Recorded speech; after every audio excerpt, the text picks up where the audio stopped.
दुनिया की सबसे बड़ी राजनीतिक दल है और कल 4 मार्च को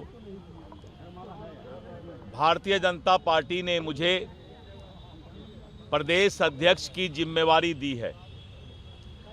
आज मैंने अपने प्रदेश अध्यक्ष के काल का शुरुआत बाबा भीमराव अंबेडकर के, लोकनायक जयप्रकाश नारायण जी,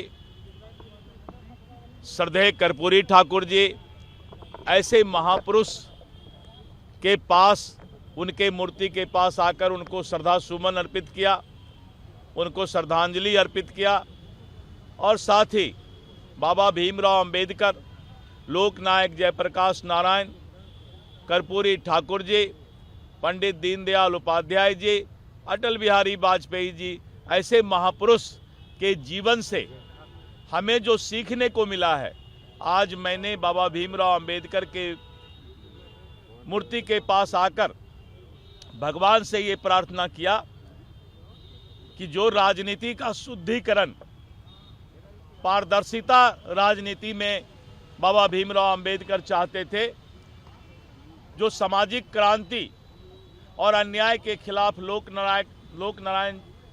लोकनायक जयप्रकाश नारायण जी ने आवाज़ उठाई थी और जिस तरह से पिछड़े अति पिछड़ों के लिए, समाज के वंचित और अंतिम पंक्ति के लोगों के लिए कर्पूरी ठाकुर जी ने आवाज़ उठाया था, पंडित दीनदयाल उपाध्याय जी ने समाज के अंतिम पंक्ति के व्यक्ति की चिंता की थी।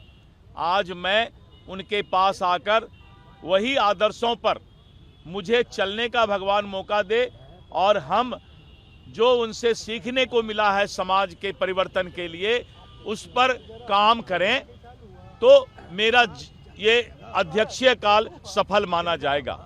राजनीति में आजकल लोग एक दूसरे पर आरोप प्रत्यारोप को ही अपनी प्राथमिकता मानते हैं, जबकि राजनीति की प्राथमिकता आरोप प्रत्यारोप नहीं होना चाहिए। राजनीति की प्राथमिकता सुझाव देना और उस पर अमल करके एक एक लोगों को जिंदगी जीने का मौका मिले, जो बाबा भीमराव अंबेडकर चाहते थे। सबका साथ सबका विकास, जो माननीय नरेंद्र मोदी जी का भी स्लोगन है, उसको आगे बढ़ाना है। तो इसलिए आज मैं महापुरुष के पास इसलिए जा रहा हूं कि उनके जीवन से जो मुझे सीखने का मौका मिला है, आज मैं उनको श्रद्धा सुमन अर्पित कर रहा हूं। तेजस्वी यादव युवा चौपाल लगा रहे हैं, युवाओं को एकजुट कर रहे हैं। आप एक तरफ बाबा साहब की बात कर रहे हैं, दूसरी तरफ वो युवा चौपाल लगा रहे हैं। देखिए, जो प्रतिपक्ष के लोग हैं, समाज के अंदर भ्रांतियां और समाज को गुमराह करके युवाओं को गलत पर रास्ते पर ले जाने का प्रयास कर रहे हैं।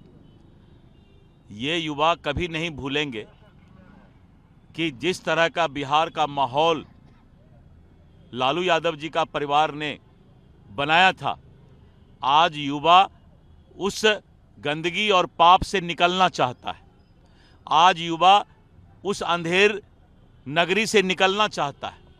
अंधेरे कोठरी में युवाओं के भविष्य को डालने का काम यही लालू यादव जी के परिवार ने किया था।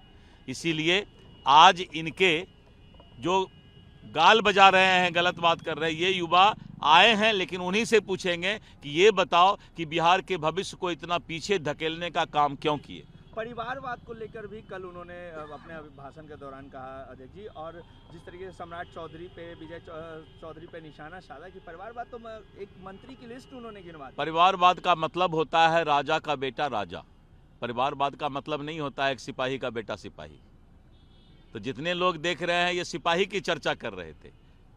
राजा का बेटा राजा बनता है, तब उसको परिवारवाद कहते हैं। चोरी का भी जिक्र सम्राट चौधरी ने किया कि हमारे पिता ने चोरी नहीं किया, तो उस पर भी उन्होंने मैंने नहीं सुना, क्योंकि मेरा अध्यक्षीय काल का कल वो कार्यक्रम चल रहा है। मुख्यमंत्री ने भी भाषण दिया है और कहा है कि जिस तरीके से हमने लालू यादव को मुख्यमंत्री बनाने का काम किया, उनके बेटे को उप मुख्यमंत्री बनाने का काम किया, हमने बिहार का विकास किया है 20 वर्षों में। एक बात तो पक्का है कि नीतीश कुमार जी ने ही लालू यादव को, चाहे वो आरक्षण का मामला हो, चाहे राजनीति का मामला हो, इन्होंने ही उसको उंगली पकड़ करके आगे बढ़ाने का काम किया।